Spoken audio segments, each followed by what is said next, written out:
dividers to darken it in a little bit. Drew one line across the center, the dividers, and then scribed a mark this way, scribed a mark that way, and they gave me the other two holes, so it's going to be this hole, and this hole.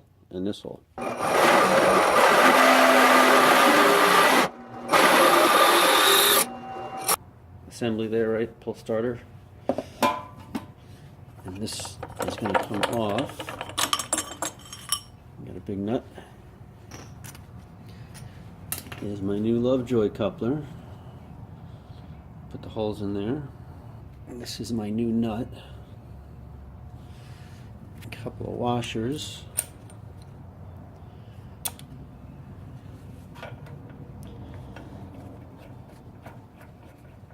But for now, let's see how this lines up. So that fits on there.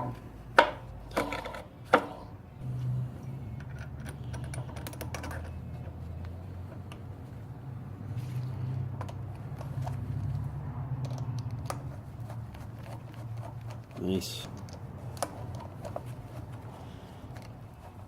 Fantastic.